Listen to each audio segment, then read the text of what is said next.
اعوذ باللہ من الشیطان الرجیم بسم اللہ الرحمن الرحیم 16ویں پارے میں سورہ کہف کی 97 آیات ہو گئی تھیں اور 98 نمبر آیت میں یہ بات چل رہی تھی کہ حضرت ذوالقرنین نے یہ بات ارشاد فرمائی جو اللہ تعالی نے کی طرف سے نقل کی ہے کہ قالا ھذا رحمت من ربی، اور انہوں نے کہا کہ یہ رحمت ہے میرے پروردگار کی طرف سے۔ ھذا کا جو لفظ لائے ہیں اس کا مطلب یہ ہے کہ یہ جو دیوار میں نے بنا دی ہے اور اس بند کی تعمیر جو کر دی ہے تو یہ پروردگار کی طرف سے رحمت ہے مجھ پر جو ہو گئی۔ تو اس کا مطلب یہ ہوا کہ اللہ نے اتنی طاقت اور قدرت جو دے دی تھی اور خدا کے فضل سے جو کام ہو گیا یہ سب اللہ کی رحمت اور اس کی مہربانی کا اثر ہے۔ اور اسی لیے آیت نمبر 95 میں جو بات انہوں نے کی تھی کہ فَأَعِینُونِی بِقُوَّةٍ، لیبر مجھے چاہیے اس کے ذریعے میری مدد کرو، تو اس کا مطلب یہ تھا کہ جو مال تم مجھے دینا چاہتے ہو کہ پیسے کے ذریعے سے میں اتنا کچھ کر لوں، تو پیسہ مجھے اللہ نے بہت دیا ہے۔ اور باقی رہ گئی یہ بات کہ انسان چاہیے اور آدمی لیبر چاہیے جس کے ذریعے سے میں اتنی بڑی دیوار بنا سکوں، اور اس سے ان لوگوں کے نظریے کی بھی غالباً تائید ہوتی ہے جو لوگ پچھلے زمانے کی عمارتوں کو دیکھتے ہیں، جیسے مصر میں بڑے بڑے یہ جو بنائے گئے ہیں مینار اور اہرام مصر اور اس قسم کی چیزیں، یا یہ جو بنایا گیا ہے شاہ جہان بادشاہ کے دور میں، بڑے ہمارے قریب کا دور ہے یہ جو تاج محل بنا، اور اسی طرح دنیا کے عجائبات جو بنے ہیں، تو لوگ کہتے ہیں کہ اس میں لاکھوں افراد انہوں نے محنت پہ لگا دیے تھے۔ ایک نظریہ یہ بھی ہے کہ ان لاکھوں افراد کے ذریعے اتنی بڑی چٹانیں اور یہ چیزیں اوپر اٹھا کر پہنچائی گئیں اور پھر جا کر کے یہ عمارتیں وجود پذیر ہوئیں۔ تو انہوں نے بھی یہاں پر یہ بتلایا کہ پیسہ اور دولت اور مال تو بہت ہے، لیکن اصل چیز جو چاہیے وہ انسانوں کی طاقت ہے، اور انسان مجھے مل جائیں تو میں یہ کام کر دوں گا۔ اور پھر کس محنت سے انہوں نے، اللہ ہی جانتا ہے اب یہ کیا ہوا ہوگا، اور ان پہاڑوں کی کبھی یہ دیوار دریافت ہو جائے اور محققین اس پر پہنچ جائیں کہ یہی وہ دیوار ہے جو سد سکندری کہلاتی ہے، تو آپ اندازہ کیجئے کہ قرآن نے یہ بتایا کہ حتی اذا ساوا بین الصدفین، یہاں تک کہ یہ لوگ 96 نمبر آیت میں فرمایا کہ دونوں پہاڑوں کے درمیان انہوں نے لوہے کی چادریں رکھیں اور یہاں تک کہ پہاڑوں کے سرے پہ پہنچ گئے۔ تو یہ کتنا لوہا استعمال ہوا ہوگا اور کس طرح انہوں نے کیا ہوگا۔ مفسرین نے اس کی جو بھی صورتیں لکھی ہیں وہ سب کی سب عقل پہ مبنی ہے، اس کی کوئی تشریح اور تفسیر ایسی نہیں ہے جس کو ہم کہہ سکیں کہ یہ حتمی بات ہے۔ مثلا مفسرین نے یہ لکھا ہے کہ دو پہاڑوں کے درمیان انہوں نے پہلی چادر زمین پہ رکھی لوہے کی، اور اس کے بعد اس کے اوپر لکڑیاں رکھ دیں، پھر اس کے بعد خشک لکڑیوں کے اوپر دوسری چادر رکھ دی، پھر لکڑیاں رکھیں، پھر تیسری چادر رکھ دی، ہوتے ہوتے اس ترتیب سے جب وہ اوپر تک پہنچ گئے تو ان سب لکڑیوں کو ایک ہی مرتبہ میں اتنی آگ لگا دی کہ اس آگ کی وجہ سے یہ سارے لوہے کی چادریں پگھل کر ایک دوسرے کے ساتھ مل گئیں۔ اب یہ بات جو ہے خالصتاً انہوں نے اپنی سوچ سے کہی ہے، وگرنہ اس تفسیر کے پیچھے کوئی شرعی دلیل نہیں ہے کہ کوئی آدمی اس کا انکار کرے تو غلط بات ہو جائے۔ اب اس کے مقابلے میں کوئی آدمی اگر یہ کہتا ہے کہ ان کے پاس ایسی چیزیں نہیں تھیں بلکہ انہوں نے تو صرف لوہے کی چادریں رکھ دی تھیں اور اس کے چاروں طرف آگ اتنی لگا دی تھی کہ اندر ہی اندر لوہا پگھل گیا، تو یہ بھی ایک ترکیب ہے۔ تو یہ انسانی دماغ ہے، جتنی مرضی ترکیبیں سوچ لے، اور اس کے بعد اللہ نے یہ جو فرمایا کہ انہوں نے اس میں تانبا ڈال دیا پگھلا کے، تو تانبا اتنی بڑی مقدار میں پگھلانا اور پھر اس کے بعد اس کو ڈالنا کوئی آسان کام تھوڑے ہی ہے۔ حتیٰ کہ حضرت داؤد علیہ السلام کا جہاں آگے چل کر ذکر آ رہا ہے، اللہ نے ان کے لیے کہا کہ وَأَسَلْنَا لَهُ عَيْنَ الْقِطْرِ، اور ہم نے ان کے لیے کھولتا گرم تانبا اس کا چشمہ بہا دیا تھا۔ تو جس طرح پانی بہتا ہے زمین میں، اس طرح خدا نے زمین سے تانبے کا ایک چشمہ نکالا اور وہ ان کے لیے بہتا تھا، اور اس تانبے کو لے کر کچھ ٹھنڈا کرنے کے بعد اس کی بڑی بڑی دیگیں اور بڑے بڑے برتن بنا لیتے تھے۔ اب یہ اللہ کی طرف سے عنایات تھی، تو ان کے ساتھ حضرت ذوالقرنین کے ساتھ بھی اتنا اللہ نے ان پہ مہربانی کی کہ انہوں نے وہ دیوار بنا دی۔ اب کبھی وہ دیوار حتمی طور پر پتہ چل جائے کہ یہ وہ دیوار ہے جس کے متعلق قرآن نے بتایا ہے، تو آپ سوچیں پھر اس کے ساتھ جو دو پہاڑ ہیں جن کے درمیان بنائی گئی، پھر آدمی ان کی پیمائش کرے لمبائی کی، پھر دیکھے کہ کتنے ٹنوں کے حساب سے لوہا وہاں پر پگھلا کر ڈالا گیا، اور یہ سب چیزیں، تو انہوں نے اس کی طرف اشارہ کیا اور کہا کہ ھذا رحمت من ربی، یہ میرے پروردگار کی طرف سے رحمت ہے، اللہ کی طرف سے یہ چیز ہے۔ اس سے پہلی بات یہ پتہ چلتی ہے کہ ذوالقرنین جو تھے وہ اللہ کے ایسے اچھے بندے تھے کہ کم سے کم وہ اللہ کو بھی مانتے تھے، اور اس کے ساتھ ساتھ اپنے نفس کے کبر سے بچے ہوئے تھے کہ اتنی بڑی چیزوں کے بعد بھی انہوں نے ایک لفظ ایسا نہیں کہا کہ جس میں ان کی اپنی کسی بڑائی کا گمان ہوتا ہو، بلکہ انہوں نے کہا کہ یہ اللہ کی رحمت ہے، پروردگار کی رحمت سے یہ ایسا ہو گیا۔ اسی لیے حدیث میں آیا ہے کہ جب کوئی کام پورا ہو جاتا تھا تو رسول اللہ صلی اللہ علیہ وسلم فرماتے تھے الحمدللہ الذی بنعمتہ تتم الصالحات، اللہ ہی کے لیے ساری تعریفیں ہیں جس کی مہربانی سے یہ اچھا کام مکمل ہوگی۔ اپنی طرف نسبت نہیں کی کہ میں نے اس کام کو کر دیا، بلکہ کہا یہ سب کچھ جو ہوا ہے اللہ کی رحمت سے ہوا ہے۔ یہ تانبے کا پگھلنا، لوہے کا پگھلنا، اس دیوار کا بننا، ھذا رحمت من ربی، یہ رحمت ہے پروردگار کی۔ دوسری تفسیر اس کی یہ کی گئی ہے کہ انہوں نے کہا یہ جو مجھے توفیق ملی ہے اللہ کی طرف سے ہی ہے، اتنا بڑا کام جو ہو گیا ہے، تو تم لوگ جو مجھے دیکھتے ہو کہ میں نے کیا ہے، تو میں نے کچھ نہیں، یہ میرے پروردگار کی رحمت ہے، یہ اللہ کی توفیق ہے۔ اس لیے اس سے ہمیں یہ سبق ملتا ہے کہ زندگی میں جتنے بھی نیکی کے کام ہو جائیں، آدمی اس کی نسبت اللہ کی طرف کرتا رہے، اور اسی میں انسان کی حفاظت ہے۔ شیطان کے جو مکر دنیا میں پیش آتے ہیں ان میں سے بعض مکر اس کے بڑے شدید ہیں، بعض چیزیں اس کی بڑی خراب ہوتی ہیں، اور وہ اس طرح انسان کے ساتھ چھپ کے تدبیریں کرتا ہے جیسے انسان کے جسم میں خون چلتا ہے اور آدمی کو پتہ نہیں چلتا، اس طرح شیطان کبھی کبھی انسان کے ساتھ کھیل اور تماشے کی باتیں کرتا ہے۔ آدمی کو چاہیے کہ چوکنا ہو کر رہے۔ مثلاً کبھی کبھی تواضع کے رنگ میں آدمی میں کبر بھر دیتا ہے کہ آدمی کہتا ہے جی نہیں یہ میرے سے کیا ہو سکتا تھا، یہ تو بس ٹھیک ہے، اللہ کی مہربانی ہے، عنایت ہے، دیکھیے آپ اتنا بڑا کام ہو گیا۔ اب وہ کہنے کو یہ کہہ رہا ہے کہ واقعی اتنا بڑا کام اور اللہ نے کرا دیا، لیکن وہ اپنی کسر نفسی اور عاجزی کا اظہار نہیں کر رہا، اس کا دل یہ چاہتا ہے کہ تم بھی اس کی تعریف کرو کہ ہاں جی اللہ کی رحمت بھی، مگر صاحب آپ نے بھی بڑا کام کیا ہے۔ اب یہ جو خواہش ہے اس کام پہ تعریف کے ہو جانے کی، یہ خواہش بھی ایک طرح سے شیطان نے اس کی نیکی میں ملا دی یہ بات، تو آدمی اس سے بچا رہے۔ اسی لیے اگرچہ قرآن میں یہ حکم آیا ہے کہ اما بنعمت ربک فحدث، کہ اللہ جو تجھ پر مہربانی کرے تو تو اس کا اظہار کر،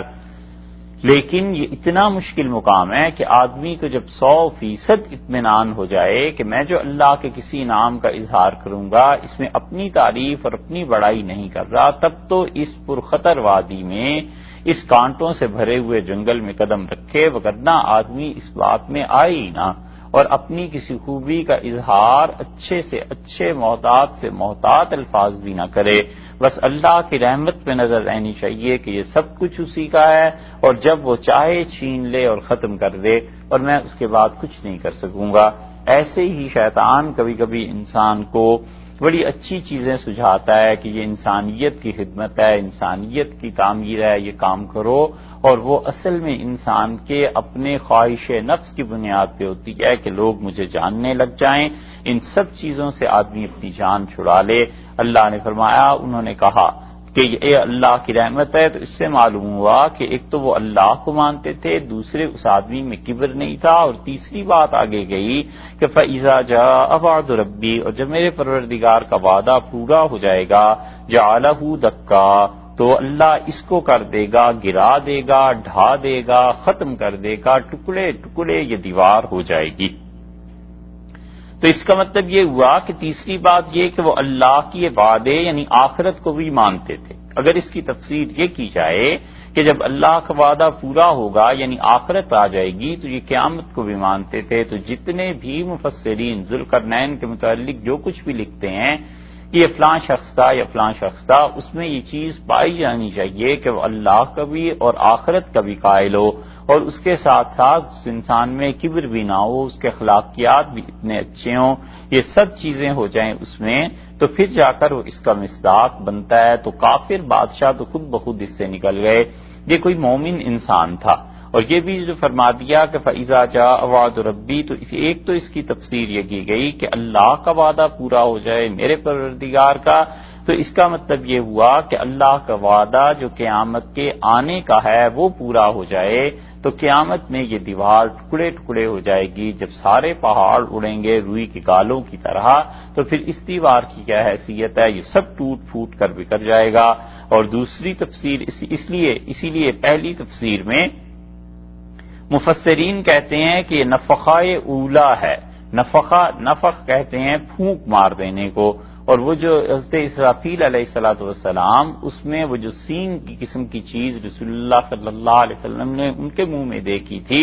یہ پہلا سور وہ پھونک دیں گے، یعنی وہ آواز دیں گے، اس کے بعد کائنات ٹکڑے ٹکڑے ہو جائے گی۔ یہ وہ ہے مراد پہلا سور پھونکنے کا، کہ اللہ کا وعدہ جب پورا ہوگا تو پہلا وعدہ خدا کا پورا ہوگا اس کائنات کو توڑنے کے سلسلے میں۔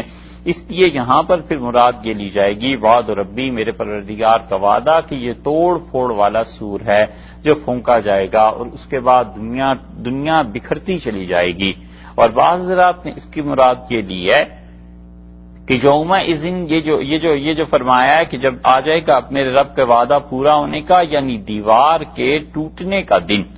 ایسا دن آ جائے گا جس دن دیوار ٹوٹ جائے گی، اور وہ ایسا دن آ جائے گا جو قیامت کا دن ہوگا۔ ایک تو یہ تفسیر ہو گئی۔ دوسری تفسیر اس کی یہ کی گئی کہ فَإِذَا جَاءَ وَعْدُ رَبِّي، جب اللہ تعالی کا وعدہ پورا ہو جائے گا، یعنی یہ کہ یاجوج اور ماجوج کے قریب آنے کا وقت آ جائے گا، تو جَعَلَهُ دَكَّا، اللہ اسے توڑ دے گا، اور پھر وہ قومیں نکل آئیں گی، جو بھی قومیں اس کے پیچھے ہیں وہ دیوار سے ادھر آئیں گی اور وہ دوگوں میں گھل مل جائیں گی۔ وَكَانَ وَعْدُ رَبِّي حَقًّا، اور بلا شبہ میرے پروردگار کا وعدہ تو بالکل سچا ہے، یعنی اللہ کو جو وعدہ ہے وہ ہو کر رہے گا۔ اب یہ دیوار ٹوٹ گئی ہے اور یہ سارے ادھر آ گئے ہیں، یہ بھی ایک نظریہ ہے۔ اور ایک یہ ہے کہ اللہ کا وعدہ جب پورا ہوگا یعنی قرب قیامت میں یہ دیوار ٹوٹ جائے گی۔ اور یہ جو روایات میں آیا ہے کہ وہ یاجوج ماجوج اس دیوار کو چاٹتے ہیں یہاں تک کہ وہ تھوڑی سی رہ جاتی ہے، وہ کہتے ہیں کہ اگلے دن ہم اس کو پورا کر لیں گے، اور وہ پھر اس کو دیکھتے ہیں اگلے دن اٹھ کے اور وہ ویسے ہی ہوتی ہے۔ ابن کثیر رحمۃ اللہ علیہ نے اس حدیث پہ تنقید کی ہے، اور گویا کہ انہوں نے اس حدیث کو نہیں مانا، اور انہوں نے بتایا ہے کہ حضرت کعب رضی اللہ عنہ کا قول ہے، یعنی بنی اسرائیل میں یہ بات تھی اور وہاں سے یہ روایت مسلمانوں میں آ گئی ہے۔ تو اس کا مطلب یہ ہے کہ دوسرے لفظوں میں یہ کہنا چاہتے ہیں کہ مسلمانوں میں یہ روایت نہیں ہے بلکہ اس کلام سے ادھر آئی ہے، اور اگر اسے رسول اللہ صلی اللہ علیہ وسلم کا قول بھی مان لیا جائے تو بھی وہ کہتے ہیں کہ اس کی سند ایسی نہیں ہے جس سے یہ روایت کی جا سکے۔ تو ابن کثیر رحمۃ اللہ علیہ نے اس روایت پر تنقید کی ہے اور انہوں نے اسے گویا کہ نہیں مانا۔ تو اس لیے اللہ تعالیٰ نے یہ جو فرمایا ہے کہ وہ وعدہ ہمارا پورا ہو جائے گا، تو وہ وعدہ نہ، حضرت ذوالقرنین نے کہا ہے کہ میرے پروردگار کا وعدہ بالکل سچا ہے، تو وعدے سے مراد یا تو قیامت اور یا قرب قیامت، کیونکہ اگلی آیت میں آ رہا ہے اللہ تعالیٰ خود فرماتے ہیں وَتَرَكْنَا بَعْضَهُمْ يَوْمَئِذٍ، اور وہ ایسا دن ہوگا جس دن ہم چھوڑ دیں گے اور اللہ تعالیٰ کیسے چھوڑ دیں گے، کس کو چھوڑ دیں گے؟ اس کا جواب دیا ہے کہ بعضہم، ان میں سے بعض کو ہم چھوڑ دیں گے، یوم اذن کیا کریں گے، یموجو یہ گھس جائیں گے، فی بعضن بعض میں، اس دن ایک دوسرے میں یہ دھنس جائیں گے، ایک دوسرے میں گھس جائیں گے جب وہ ہمارا وعدہ پورا ہوگا۔ تو اس کی تفسیر ایک تو یہ کی گئی ہے کہ جب نفخہ ثانیہ ہوگا، دوسری مرتبہ سور پھونکا جائے گا، تو اس کے بعد جب دنیا اٹھے گی، تو ایک تفسیر یہ کی گئی ہے کہ دنیا جب اس دن اٹھے گی تو لوگ ایک دوسرے میں ایسے گھس جائیں گے جیسے کہ سمندر کی موجیں ہوتی ہیں، سمندر کی لہریں ہوتی ہیں، ساری دنیا بھاگ رہی ہوگی، ہزاروں لاکھوں نہیں بلکہ اربوں کے حساب سے دنیا سے جب لوگ اٹھیں گے تو کون کون کہاں سے آئے گا، بھاگے چلے جا رہے ہیں سب کے سب بیت المقدس کی طرف کہ اللہ کا عدل کا نظام وہاں قائم ہوگا، اور لوگ اس کے بعد وہاں سے خدا کے عدل سے اپنی اپنی منزلوں کو جائیں گے، جو کچھ بھی منظر پیش آئے گا۔ لیکن ایک تفسیر اس کی یہ کی گئی ہے کہ اصل میں یہ قیامت کا ذکر ہے کہ وَتَرَكْنَا بَعْضَهُمْ يَوْمَئِذٍ يَمُوجُ فِي بَعْضٍ، اور اس دن چھوڑ دیں گے ہم اپنی مخلوق کو کہ ایک دوسرے میں جس طرح موجیں سمندر میں ایک دوسرے میں پیوست ہو جاتی ہیں، گھس جاتی ہیں، انسانوں کی لہریں اٹھیں گی، ایک انسانوں کا گروہ آئے گا، دوسرا گروہ آئے گا، تیسرا آئے گا، یہ سب ایک دوسرے میں گھس جائیں گے۔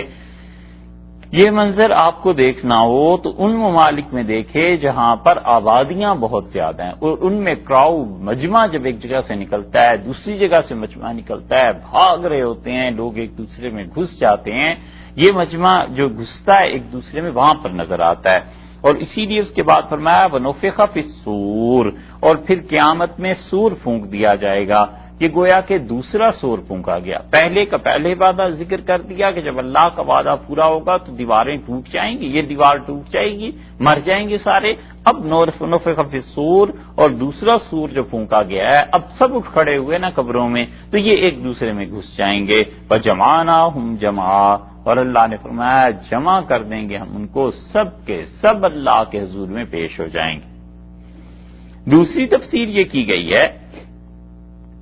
کہ ذوالقرنین نے یہ کہا کہ ھذا رحمت من ربی، یہ جو دیوار کی تعمیر ہوئی ہے یہ اللہ کا احسان ہے۔ فاذا جاء وعد ربی جعلہ دکا،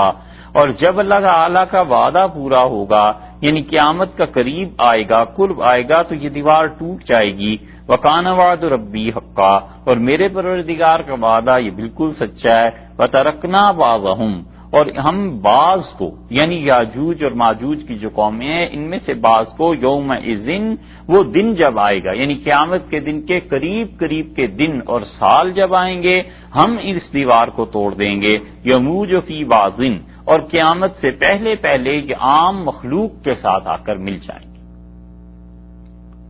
تو دوسری تفسیر یہ ہو گئی کہ ہم کیا کریں گے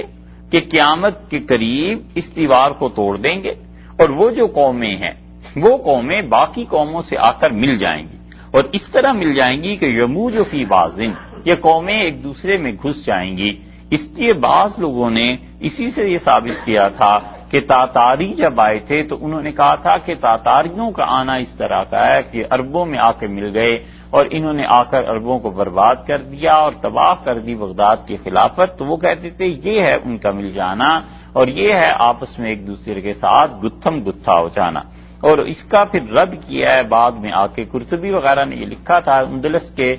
بعض مفسرین نے اور بھی رحمہم اللہ، لیکن روح المعانی رحمۃ اللہ علیہ جو ہیں صاحب روح المعانی، انہوں نے اس کا رد کیا ہے، اور وہ کہتے ہیں کہ تاتاریوں کی قوم جو تھی وہ یاجوج اور ماجوج نہیں ہیں، بلکہ ہمارے زمانے کے بھی بعد کبھی وقت ایسا آئے گا جب یہ دیواریں ٹوٹیں گی اور ادھر کی قومیں ادھر آ جائیں گی۔ پھر مفسرین کا اس میں بھی اختلاف ہے کہ آیا یہ وہی چیز ہے جو حضرت عیسیٰ علیہ السلام کے وقت میں پیش آئے گی، یا اس سے پہلے ہی ایسے ہو جائے گا؟ تو کچھ کا کہنا تو یہ ہے کہ پہلے ہی ایسے ہو جائے گا۔ دنیا کی جو ترقی ہمیں نظر آ رہی ہے، اس ترقی میں کسی وقت ایسے ہوگا کہ وہ درے کھلیں گے اور ادھر کے لوگ عام آبادیوں میں آنا شروع ہو جائیں گے۔ اور کچھ کا خیال ہے کہ حضرت عیسیٰ علیہ السلام جب آئیں گے تو رسول اللہ صلی اللہ علیہ وسلم نے فرمایا کہ ان پہ وحی کی جائے گی کہ اب میں اپنی ایسی مخلوق کو بھیج رہا ہوں جس کا مقابلہ کرنے کی طاقت تم میں سے کسی میں نہیں ہے، اس لیے مسلمانوں کو لے کر ایک جگہ پر جمع ہو جاؤ۔ اور حضرت عیسیٰ علیہ السلام جمع ہو جائیں گے، اور قید سالی کی صورت پیش آ جائے گی، اور آپ نے فرمایا ایک بیل کا سر اس زمانے کے 100 روپے سے زیادہ ہوگا۔ تو اس کا مطلب یہ ہو گیا کہ اس زمانے میں یاجوج اور ماجوج آ جائیں گے اور پھر وہ دنیا میں گھومیں گے، اور دریائے فرات کے متعلق آتا ہے کہ وہ اتنی بڑی تعداد میں ہوں گے، اتنی بڑی تعداد میں ہوں گے کہ اس پر آ کر وہ رکیں گے، قیام کریں گے، اس کا پانی پئیں گے۔ یہ رسول اللہ صلی اللہ علیہ وسلم نے صحیح احادیث میں خبر دی ہے، لیکن اس سے پہلے کچھ چیزوں کا پورا ہونا ضروری ہے جو ابھی تک نہیں ہوئی۔ مثلا اس میں سے اس دریائے فرات کے متعلق یہ آیا ہے کہ اس سے سونے کی کانیں نکلیں گی، اور یہ جو سونے کی کانیں نکلیں گی، رسول اللہ صلی اللہ علیہ وسلم نے فرمایا اس پہ عالمگیر جنگیں ہوں گی، پوری دنیا لڑے گی، اور اتنی شدید خون ریزی ہوگی اس عراق میں کہ آپ نے فرمایا 100 میں سے 99 آدمی مر جائیں گے اور ایک باقی رہ جائے گا، اور تم میں سے کوئی بھی اس زمانے کو پالے تو فرمایا اس سونے میں حصہ نہ لینا۔ اور آپ مطلب یہ تھا کہ جس سونے پہ اتنا خون بہ جائے گا اس میں کون سی برکت کی چیز رہی ہوگی، تو منع کر دیا کہ اس سونے سے فائدہ نہ اٹھانا۔ اب یہ جغرافیائی تبدیلیاں کب اتنی آتی ہیں، کب اس دریائے فرات سے سونا نکلتا ہے، اللہ ہی جانے، لیکن رسول اللہ صلی اللہ علیہ وسلم نے یہ بتلایا ہے کہ اس فرات میں، کیا فرات عراق کا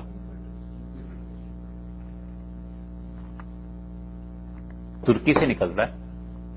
پہاڑوں سے، یہ جو دریا ہے، اب اس میں یہ تبدیلی آنی ہے۔ اس سے پہلے یہ بھی بتایا ہے کہ شام کا ایسا بائیکاٹ ہو جائے کہ پوری دنیا اس سے اپنے درہم اور سکے کو روک لے، پھر اس کے بعد کہیں مسلمانوں کا ایک خلیفہ پیدا ہوگا اور وہ بہت زیادہ اللہ نے اس سے مال دیا ہوگا اور لوگوں میں تقسیم کرے گا۔ یہ سب چیزیں ایسی ہیں جو اللہ ہی جانتا ہے کتنے عرصے میں پوری ہوں، ممکن ہے چند ایک سالوں میں ہی پوری ہو جائیں، اور ممکن ہے اس پہ بھی صدی 2 صدی کا عرصہ لگ جائے۔ جس طرح عراق کے بارے میں رسول اللہ صلی اللہ علیہ وسلم نے فرمایا تھا کہ پوری دنیا اس کا بائیکاٹ کرے گی، تو 90 سے عراق کا بائیکاٹ شروع ہوا اور پھر جا کر یہ ساری صورتیں ظاہر ہوئی ہیں۔ اب شام کا بائیکاٹ کب ہوتا ہے، کب وہاں پہ جنگ مسلط ہوتی ہے، یہ ساری چیزیں آہستہ آہستہ ہو تو رہی ہیں، لیکن کس وقت کیا ہو جائے اللہ ہی بہتر جانتا ہے۔ تو اس دور میں، اس کے بعد بلکہ جب حضرت مسیح علیہ الصلوۃ والسلام آئیں گے پھر یہ جا کر چیز پوری ہوگی، اور ارشاد فرمایا کہ فجمعناہم جمعا، اور ہم ان سب کو جمع کر دیں گے، ایک ایک آدمی قبروں سے اٹھا کر، ایک ایک آدمی جہاں جہاں سمندر کی تہہ میں بھی کوئی لاش تھی اور کوئی چیز تھی اور مچھلیاں جسم کو بھی کھا گئی تھیں، اللہ اس کو بھی ایک ایک کر کے پورا کرے گا۔ اور ارشاد فرمایا کہ اس کے بعد کیا ہوگا، وَعَرَضْنَا جَهَنَّمَ يَوْمَئِذٍ لِّلْكَافِرِينَ، اور ہم پیش کر دیں گے جہنم کو اس دن میں، دکھا دیں گے جہنم کو اس دن کافروں کے لیے، عرضا، کافروں کے سامنے رکھ دیں گے، ان کو دکھائیں گے کہ یہ جہنم ہے تمہاری اس زندگی کے بعد تمہارا ٹھکانہ جو دنیا میں تم کرتے رہے ہو۔ اس لیے کہ جہنم کی شدت اور یہ چیزیں وہ تو پتہ چلیں گی جب اس میں جا کر گریں گے، اور اس سے بھی پہلے انہیں دکھا دیں گے کہ جہنم چیز کیا ہے اور خدا کی گرفت اور پکڑ کیا ہے۔ الذین، یہ وہ لوگ تھے، کانت اعینہم، جن کی آنکھیں تھیں، فی غطاء، پردے میں پڑی ہوئی، عن ذکری، میری یاد سے۔ یہ ایسے کافر تھے جن کی آنکھیں بند تھیں، انہوں نے اپنی آنکھوں کو بند کر رکھا تھا میری یاد کے لیے، آنکھوں پہ پردے پڑے ہوئے تھے میری یاد سے،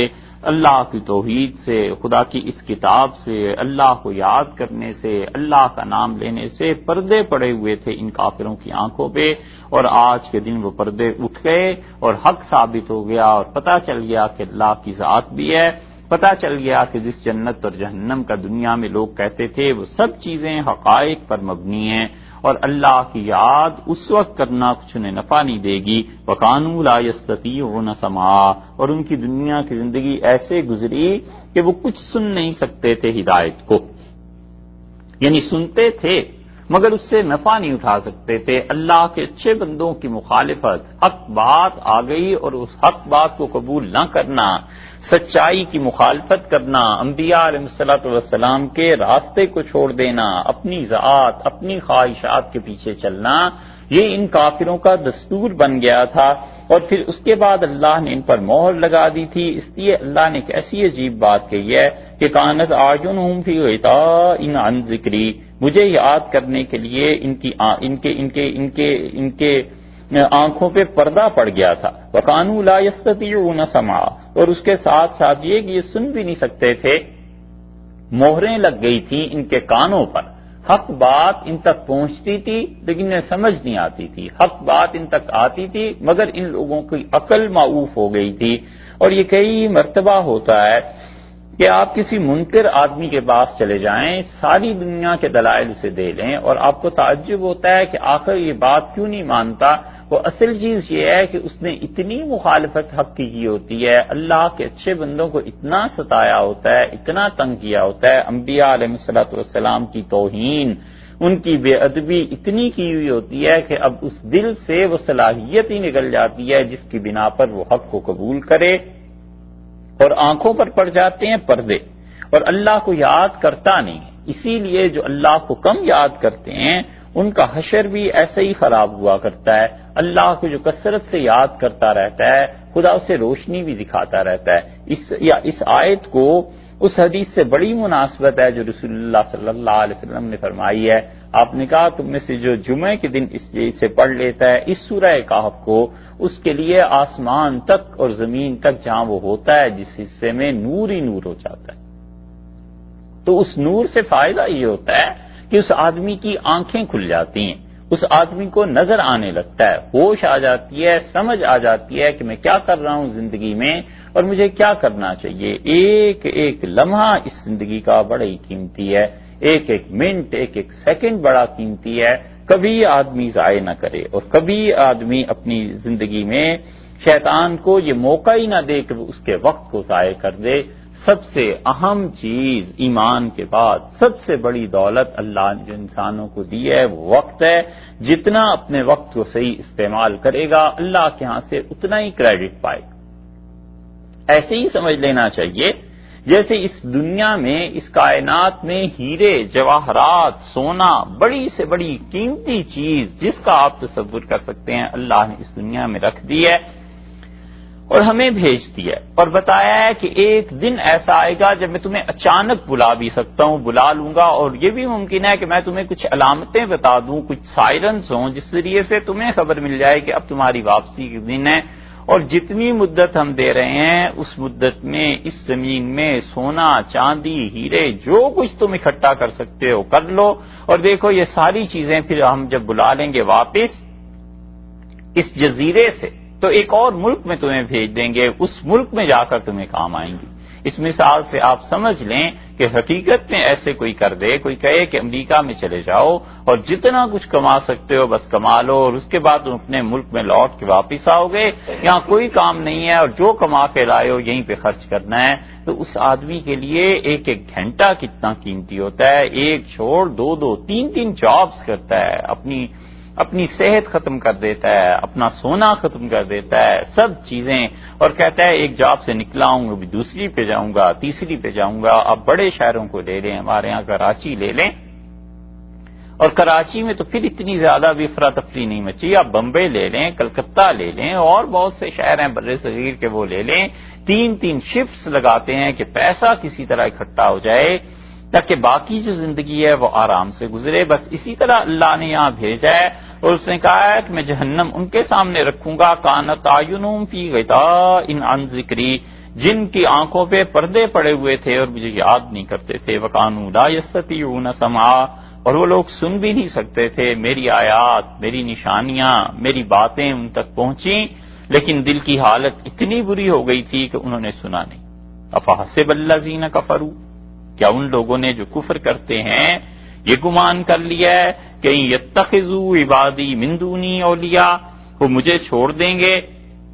اور بنا لیں گے میرے بندوں کو من دونی اولیاء، مجھے چھوڑ کر میرے بندوں کو اولیاء اپنا کارساز بنا لیں گے.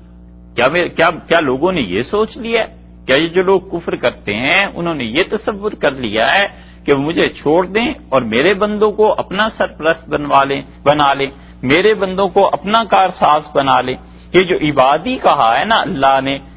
اس کی تفسیر میں بعض مفسرین نے اسی چیز کو لکھا ہے، اور وہ کہتے ہیں کہ اس کا مطلب یہ ہے کہ وہ لوگ جو دنیا میں اللہ کے بندوں کی پرستش کرتے تھے، فرشتوں کی عبادت کرتے تھے، انبیاء علیہ الصلوۃ والسلام کی عبادت کرتے تھے، اللہ کے نیک بندوں کی عبادت کرتے تھے، انہوں نے اللہ کو چھوڑ کر اپنی کارسازی کے لیے دنیا میں اپنی جیسی مخلوق کو اپنا کارساز اور اپنا حاجت روا بنا لیا، مشکل کشا بنا لیا۔ اس لیے اللہ نے بتایا کہ عبادی، وہ بھی میرے بندے ہیں، جن کو تم میرا شریک بنانے چلے تھے وہ بھی میرے بندے ہی تھے، وہ بھی میرے مملوک تھے، وہ بھی میرے نوکر تھے، چاکر تھے، انہیں بھی میں نے اس دنیا میں رکھا تھا اور تم نے انہیں اپنا خدا بنا لیا اور مجھے چھوڑ دیا۔ اس لیے آپ دیکھیے دنیا میں جو لوگ بھی شرک کیا کرتے ہیں یہ ان خداؤں کو مختلف حصوں میں تقسیم کر دیتے ہیں۔ مثلا عزت کا خدا ہے وہ اور ہے، دولت لینی ہے وہ لکشمی ہے، وہ کوئی اور دیوی ہے، حکمرانی لینی ہے ان کے پنڈت براہمن انہیں کہیں گے کہ فلاں بت کی عبادت آپ کیجئے، اس طرح آپ کو حکمرانی مل جائے گی۔ آج کل ستارہ آپ کا گردش میں آیا ہوا ہے اور اس ستارے کی گردش کے لیے فلاں ستارے کی آپ عبادت جب کریں گے تو توڑ اس کا ہو جائے گا اور آپ کے دن جو ہیں وہ بڑے اچھے گزریں گے۔ اس طرح کی کتنی چیزیں، اور مسلمان ایسے بھی ہیں جنہوں نے مقدموں کے لیے اپنے الگ اولیاء اللہ مقرر کر رکھے ہیں، اولاد کے لیے الگ بیٹھکیں اور زیارتیں مقرر کر رکھی ہیں، اسی طرح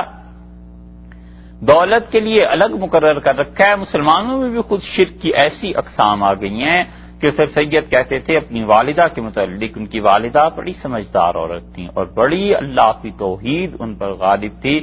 سر سید نے اپنے نانا فرید الدین کی سوانح لکھی ہے،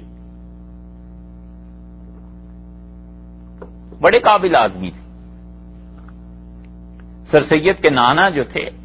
بڑے فاضل آدمی تھے، اتنی عقل مند تھی ان کی والدہ کہ رنجیت سنگھ نے پیغام بھجوایا سر سید کے نانا کو کہ اتنے فاضل آدمی ہو اور دہلی میں اب جب نہیں رہی ایسی حکومت کی چیزیں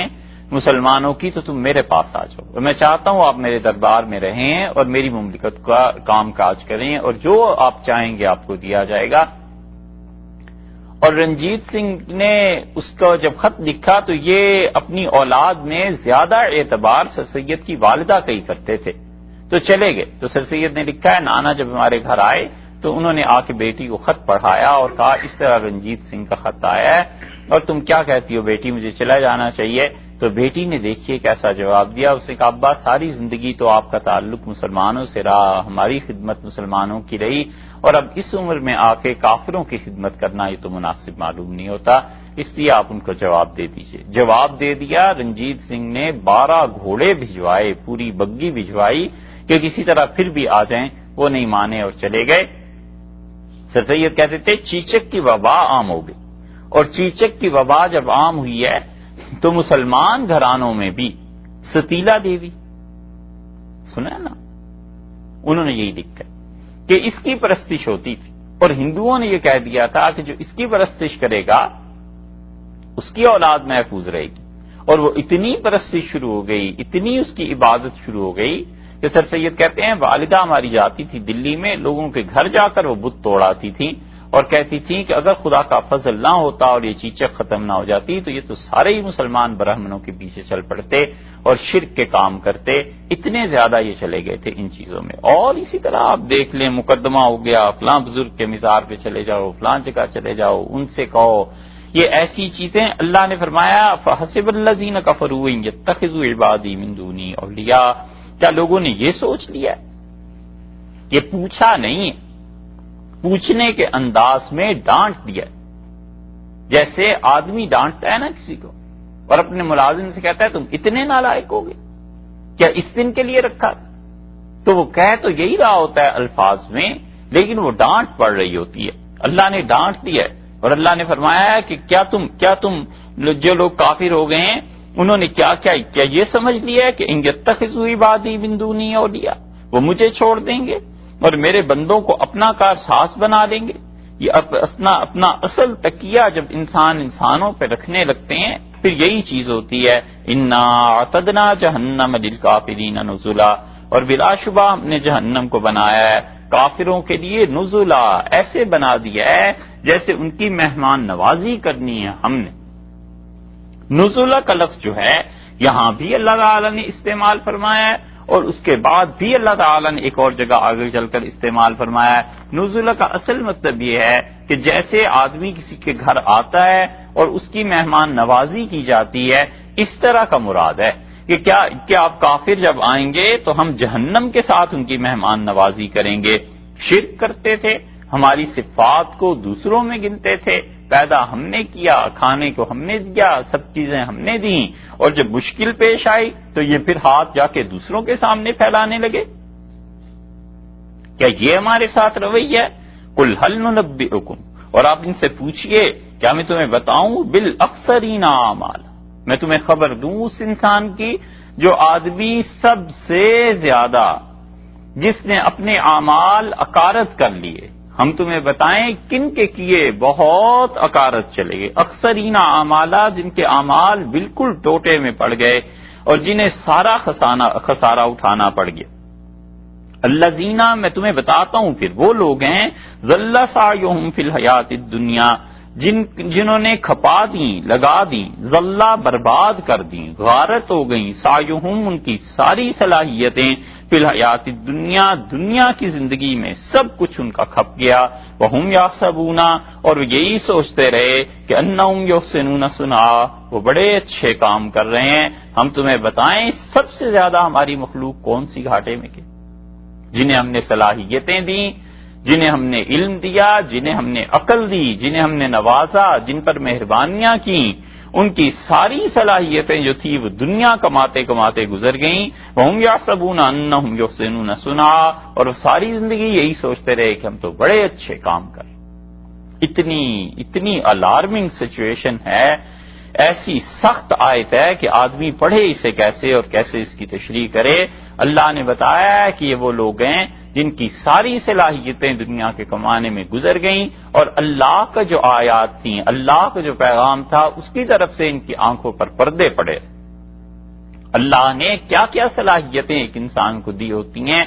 ذہن کتنا اس کا کام کرتا ہے، لکھنے کی صلاحیت اس میں ہوتی ہے، بولنے کی صلاحیت ہوتی ہے، پیسہ اس کے پاس ہوتا ہے، اولاد اللہ تعالی دے دیتا ہے،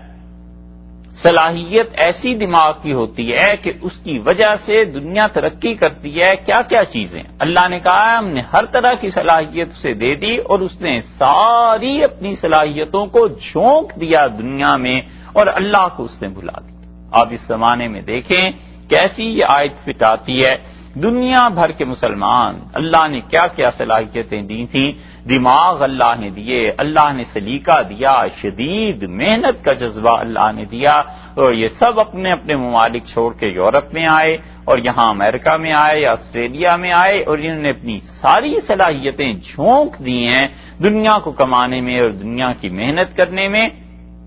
اور ان کی محنت پہ، ان کی کمائی پہ، ان کے کاروبار پہ، ان کے دماغی صلاحیتوں کی وجہ سے یہ یورپ اور دنیا اب قائم ہوتی چلی جا رہی ہے۔ حتیٰ کہ اگر آپ کبھی ٹھنڈے دل سے غور کریں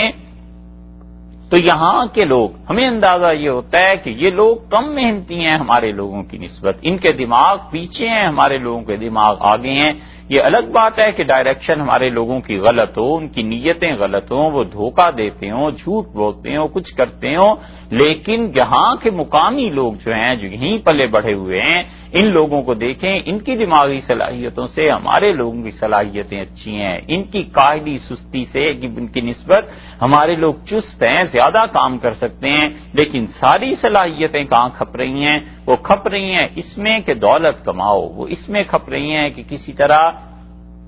اپنی زندگیاں پیسے کی بنیاد پہ بناؤ، اچھا گھر بن جائے۔ یہ چیزیں ہم کہتے ہیں ان ساری چیزوں کو کرے اور صرف ایک چیز کا اس میں اضافہ کر لے، اور وہ اللہ کی یاد ہے، بس کہ اللہ کی یاد کے ساتھ سارے کام کرے۔ معاشرہ ایسے ہی چاہیے،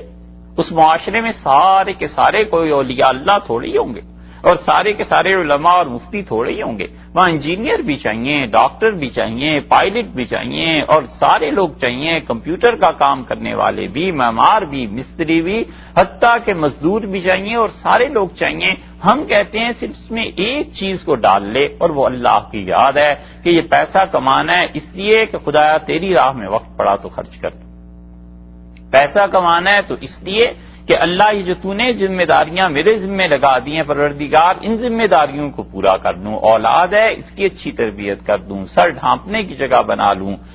اور جو مسلمانوں کے اجتماعی کام ہیں اللہ اس میں میرا پیسہ لگ جائے، ان میں یہ سب اللہ ہی کی یاد ہے۔ جو آدمی اللہ کو یاد کرتا ہے اس کا نام لے کے، وہ بھی اللہ ہی کو یاد کر رہا ہوتا ہے، اور جو اپنی جاب میں ایک مرتبہ بھی سبحان اللہ، اللہ اکبر، لا الہ الا اللہ نہیں کہتا، لیکن وہ ذہنی طور پر چکنا رہتا ہے کہ مجھے کتنے گھنٹے کی جاب کرنی ہے، پیسہ کہاں سے آ رہا ہے، یہ کہیں حرام میں نہ شامل ہو جائے، حلال کا پیسہ ہونا چاہیے، یہ ایک مرتبہ سبحان اللہ نہیں کہتا، لیکن یہ آدمی بھی اللہ ہی کو یاد کر رہا ہے، اللہ ہی کے خوف سے تو وہ حلال حرام کی تمیز کر رہا ہے، اللہ ہی کی وجہ سے تو وہ اپنے کام اور اپنی ڈیوٹی انجام دے رہا ہے۔ اس آدمی کا حال یہ ہو جاتا ہے کہ اس کا سپروائزر ہو یا نہ ہو، اللہ ہی اس کی سپرویژن کے لیے کافی ہے، اللہ ہی اس کی نگرانی کے لیے کافی ہے۔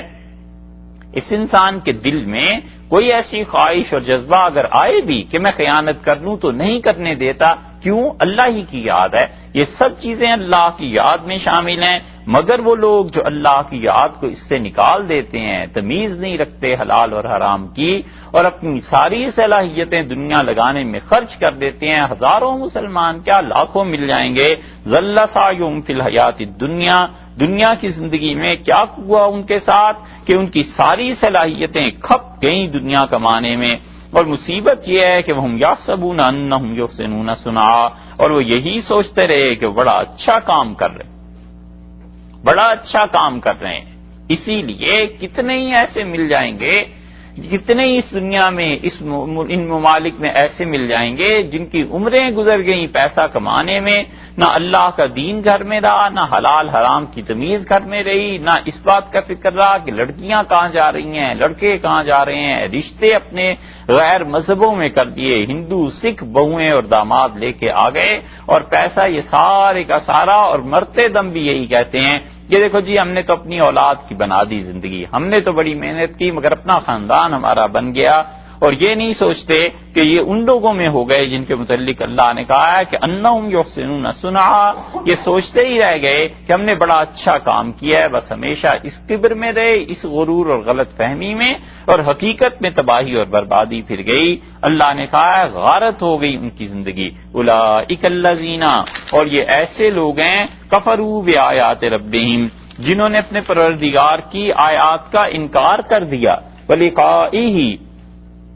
اور اللہ سے ملاقات کا انکار کیا، فحبطت اعمالہم، اور ان کے اعمال برباد ہو گئے، فلا نقیم لہم، ہم ہرگز قائم نہیں کریں گے یوم القیامت وزنا، قیامت کے دن ان کے اعمال کو تولنے کے لیے ترازو قائم نہیں کریں گے۔ یہ ایک انتہا بیان کی ہے اللہ نے، ڈر سنایا ہے، مطلب یہ نہیں ہے کہ ترازو قائم نہیں ہوگا، اہل سنت والجماعت کہتے ہیں کہ ترازو قائم ہوگا کافر کے لیے بھی مومن کے لیے بھی، لیکن اس کی نیکیاں اتنے گناہ اس کے مقابلے میں ہوں گے کہ اس کی نیکیاں نہ ہونے کے برابر ہو جائیں گی، تو اس لیے ارشاد فرما دیا کہ ہم ترازو ہی قائم نہیں کریں گے، یعنی اس کی نیکیاں کیا گننی ہے جس کے گناہ اتنے زیادہ ہیں، جو شرک کرتا رہا اپنی نیکیوں کو برباد کرتا رہا، اللہ کے ساتھ آخرت کے تعلق کو بھولا ہوا تھا، اللہ کی ملاقات کا منکر تھا، اللہ نے فرمایا فحبطت اعمالہم، ان کے اعمال برباد ہو گئے، ان کے اعمال تباہ ہو گئے، اس لیے کہ انہوں نے اپنی زندگی میں کوئی کام ایسے کیے نہیں کہ اللہ کے ہاں پہنچ کے کوئی قابل ذکر شمار کیے جاتے، بلکہ ہر ایک عمل میں کچھ نہ کچھ مصیبت انہوں نے کر دی تھی۔ مثلا اللہ کی راہ میں خرچ کیا تو شرک کے ساتھ خرچ کیا، تو شرک کے ساتھ جب خرچ کیا تو اللہ ان کی کیے ہوئے کو اسی کے سپرد کر دے گا جس کے لیے یہ لوگ کرتے رہے ہیں۔ اسی طرح کوئی نیکی اول تو کی نہیں، اور کی بھی تو اپنے نفس اپنے جی کے لیے کی، خالص اللہ کے لیے تو کوئی نیکی تھی نہیں، تو قیامت میں اول تو نیکیاں نکلیں گی کہاں، اور نکل بھی آئیں کافروں کی نیکیاں تو وہ کفر کے مقابلے میں اتنی کم پہنچ جائیں گی کہ اللہ نے کہا گویا کہ نہ تولنے کے برابر ان کی نیکیاں ہو گئیں، اس لیے کہ اللہ کی ملاقات کا انکار کرتے رہے۔ اللہ کی ملاقات اس کائنات میں بہت شدید چیز، بہت شدید چیز ہے، انسان اس کو بھلائے بیٹھا ہے، مگر اللہ سے ملاقات بہت بڑی چیز ہے، بہت شدید چیز ہے۔ اللہ سے ملاقات جن لوگوں کی بھی ہوگی ان کو پہلا مرحلہ جو طے کرنا ہے وہ یہ ہے کہ اللہ کے سامنے سجدہ کرنا ہے. اسی لیے اللہ تعالی نے فرمایا ہے کہ جب معاملہ بڑا سخت ہو جائے گا تو اس دن کیا ہوگا، اللہ تعالیٰ جب بلائے گا تو لوگ اس کے سامنے سجدے میں گر پڑیں. یہ ہیں مومن لوگ، ایمان والے لوگ، کہ مجسم حسن، اور ایسا حسن جو پوری کائنات میں جہاں سے حسن نکلا ہے. اور مجسم کا مطلب یہ نہیں ہے کہ وہاں کوئی تجسیم ہے جسم ہے، اس کا مطلب ہے کہ سراپا از اول تا آخر بلا انتہا حسن ہی حسن ہے. اللہ کی رحمت ہی رحمت ہے. اس کی ملاقات کوئی آسان چیز ہے؟ لوگ اس کے سامنے پیش ہوں گے اور نامہ عمل لوگوں کا پیش ہوگا، اور کتنے ہی لوگ ایسے ہوں گے جو کھڑے ہوں گے اور سجدہ کرنا چاہیں گے تو ان کے گھٹنے مڑیں گے نہیں، اور جب سجدے کے لیے جھکیں گے تو سیدھی پیشانی جا کر زمین پر لگے گی، کمر نہیں جھکے گی. پھر اٹھیں گے، پھر زمین پیشانی جا کے زمین پہ لگے گی، اور لوگ سجدہ نہیں کر سکیں گے. اللہ نے کہا ہے کہ یہ وہ لوگ ہوں گے دنیا میں جنہیں نماز کے لیے بلایا جاتا تھا، وہ ہم سالمون، اور یہ اچھے خاصے تھے، صحت ان کی ٹھیک تھی، اس کے باوجود سجدہ نہیں کرتے تھے. آج قیامت کے دن اللہ نے ان سے یہ توفیق بھی چھین لی، اور آج قیامت میں اللہ کو بھی سجدہ نہیں کر سکے. اس لیے یہ جو ہم نماز پڑھتے ہیں، شاہ ولی اللہ رحمۃ اللہ علیہ نے ایسی حکمت اس کی لکھی ہے کہ کہاں کسی کی نظر اس بات تک پہنچی ہوگی. شاہ صاحب فرماتے ہیں یہ نماز آہستہ آہستہ ہمارے دل میں صلاحیت پیدا کرتی ہے اس بات کی کہ قیامت میں جو اللہ کے انوار، تجلیات، خدا تعالی کی ذات، اس کا سامنا جب ہوگا تو اس کی طرف سے جو کچھ آئے گا اسے برداشت کرنے کی صلاحیت ہمارے دل میں پیدا ہو جائے. کیا صاحب کہتے ہیں اسی لیے قیامت میں سجدہ اس کو کریں گے، اور پھر پتہ نہیں کتنے کروڑوں سال اللہ کے سامنے سجدے میں ہی پڑے رہیں گے. اور جو آدمی ایسا نہیں کر سکا وہ اتنے عرصے تک جو نماز نہیں پڑھتا تھا، ان کروڑوں سالوں میں وہ منافق آدمی گرتا رہے گا، کھڑا ہوتا رہے گا، گرتا رہے گا، کھڑا ہوتا رہے گا. آج نماز کا چھوڑنا آسان محسوس ہوتا ہے، جب اللہ کے سامنے سجدہ نہیں کر سکے گا پتہ پھر چلے گا کہ اس آسانی کے کیا نتیجے نکلے ہیں. اور ایک یہ بھی ہیں جو اللہ سے ملنے جائیں گے، اللہ نے فرمایا ہے کہ وَلِقَائِهِ دنیا میں انکار کرتے رہے، فَحَبِطَتْ أَعْمَالُهُمْ ان کے اعمال اکارت ہو گئے. اس لیے آدمی سوچے کہ اپنی زندگی کو کہاں خرچ کر رہا ہے، کس طرف کو جا رہا ہے، اور کیا کام وہ انسان کر رہا ہے. ایسے نہ ہو کہ وہ اپنے کاموں کو اچھا ہی سمجھتا رہے اور حقیقت میں انجام اس کا وہی نکلے جو اللہ نے یہاں بتا دیا ہے کہ وہ یحسبون انہم یحسنون صنعا. وہ یہی سوچتے رہ گئے اور سوچتے رہے کہ ہم بڑے اچھے کام کر رہے ہیں، حالانکہ ان کے کام، صلاحیتیں ساری کی ساری دنیا کمانے میں کھپ گئیں. دنیا کمائے، سب کچھ کرے جو لوگ کیا کرتے ہیں حلال اور جائز طریقے پہ، مگر کمال کی بات وہ ہے جو حضرت شیخ عبد القادر جیلانی رحمۃ اللہ علیہ نے کہی. انہوں نے کہا دنیا کا کمانا جائز، خریدنا جائز، بیچنا جائز، ہاتھ میں رکھنا جائز اور دل میں رکھنا ناجائز. انہوں نے کہا جب تک یہ دل سے باہر رہے گی تم بیٹھے رہو گے اور یہ تمہاری خدمت میں ہاتھ باندھ کے کھڑی رہے گی، اور جس دن یہ دنیا تمہارے دل میں داخل ہو گئی اس دن تمہیں اٹھا دے گی اور تم اس کے سامنے ہاتھ باندھ کے کھڑے ہو جاؤ گے. اور دنیا کس چیز کا نام ہے؟ دنیا پیسے کا نام نہیں، دنیا مال و دولت کا نام نہیں. دنیا جو ہے یہ بیوی بچوں کا نام نہیں ہے. ہر وہ چیز جو آدمی کو اللہ کی یاد سے غافل کر دے بس وہ اس کی دنیا. ہر وہ چیز جو آدمی کو اللہ سے بھلا دے وہ اسی کی دنیا. ایک آدمی کو اللہ کا خوف نہ رہے قرآن و حدیث پڑھانے کے باوجود، بس یہ رہے کہ ہم تفسیر پڑھا رہے ہیں، حدیث پڑھا رہے ہیں، مولوی بن گئے ہیں، مسجد میں نماز پڑھا رہے ہیں، اور یہ سب چیزوں سے مقصد اپنی ذات کی تشہیر ہو کہ کہیں لوگ مجھے جان لیں، لوگ میرے علم کا اعتراف کر لیں. اس کا یہ سارا کچھ پڑھانا یہ اسی کی دنیا ہے. اللہ سے اسے دور کر دے گی، بجائے اس کے کہ رحمت آتی خدا کی طرف سے پھٹکار اور لعنت آئے گی کہ اس کا دین بیچ بیچ کے اور لوگوں کو متاثر کر کر کے اپنی عاقبت برباد کرتا رہا. یہ اس کی دنیا ہی. ایک آدمی بظاہر لوگوں کو کھانا کھلاتا ہے اور وہ چاہتا ہے کہ لوگوں میں سخی مشہور ہو جاؤں، تو یہ کھانا کھلانا اسی کی دنیا. اور ایک آدمی شراب پیتا ہے وہ اس کی دنیا. جو اللہ سے غافل کر دے. اس کے شراب پینے میں اور اس کے نماز پڑھانے میں فرق ہے. یہ نماز پڑھا کر خوش ہو رہا ہے کہ لوگ میری تعریف کریں، یہ نماز پڑھانا ریاکاری سے اللہ سے دور کر دے گا، اور اس آدمی کو توبہ کی بھی توفیق نہیں ہوتی، کیونکہ یہ تو یہی سمجھتا ہے نا بڑا اچھا کام کر رہا ہوں. وہ جو شراب پی رہا ہے وہ سمجھتا ہے کہ گناہ ہے، اللہ سے دور ہی ہو رہا ہے، لیکن اگر وہ گناہ اسے سمجھتا ہے تو ایک دن وہ توبہ کر لے گا. اس کے شراب پینے سے زیادہ بدتر اس کا نماز پڑھانا ہے، کیونکہ اس نے نیکی کو اللہ کے اور اپنے درمیان حجاب بنا لیا. اس نے گناہ کو اپنے اور اللہ کے درمیان حجاب بنایا تھا. گناہ کرتا ہے، توبہ کر لے گا، شرم آ جائے گی، کسی دن چھوڑ دے گا. اور یہ جو جس چکر میں پڑا ہوا ہے نا کہ شیطان نے اس کے اعمال اسے اچھے کر دکھائے ہیں اور دھیان ہی نہیں آنے دیتا کہ تم جو دین کے نام پر اللہ کے لیے علیہ باللہ دھوکہ کر رہے ہو تمہارا کیا بنے. اس لیے آدمی بار بار اپنے آپ کو چیک کرتا رہے. آدمی اپنے نفس کی حرکتوں سے محفوظ نہیں ہوتا. کون آدمی ہے جو اپنے نفس کی شرارتوں پہ بھروسہ کر لے؟ آدمی کے پاس اللہ کا پیغام آتا ہے، اللہ کی باتیں آتی ہیں، اور وہ دنیا میں اتنا مست ہو جاتا ہے کہ خدا کی نصیحتوں کو بھول جاتا ہے، خدا کی باتوں کو بھول جاتا ہے. اللہ نے کہا ہے جو میری ملاقات کو بھول گئے تھے بس قیامت کے دن ہم ان کے اعمال ختم کر دیں گے اور کوئی ترازو ان کے لیے قائم نہیں کیا جائے گا. یعنی مطلب یہ ہے کہ ہوگا تو صحیح ترازو، مگر ایسا نہیں ہوگا جو اس انسان کو نفع دے، جس سے کوئی فائدہ اسے پہنچائے. اور پھر ذالک جزاؤہم، یہ ان کی سزا ہے، یہ ان کا بدلہ ہے. یہ سب کے سب لوگ جو کچھ کرتے رہے ہیں نا، یہ سب کچھ جو تم دیکھتے ہو یہ بدلہ ہے جہنم کا. بما کفروا، اس لیے کہ انہوں نے کفر کیا، اللہ کی ذات کا انکار، اس کی صفات کا انکار، بندوں کو اپنا کارساز بنا لینا، اللہ پہ بھروسہ نہ کرنا، اللہ تعالیٰ کے ساتھ تعلق کا قائم نہ کرنا. یہ سب چیزیں ایسی ہیں کہ انہوں نے جزاؤہم جہنم بما کفروا، کافر تھے اس لیے ان کی جزا، ان کا بدلہ جہنم ہوئی. واتخذوا آیاتی، اور انہوں نے کیا کیا؟ میری نشانیوں کو، ورسلی، اور میرے رسولوں کو، ہزوا، مذاق کی چیز بنا لی علیہم الصلوۃ والسلام.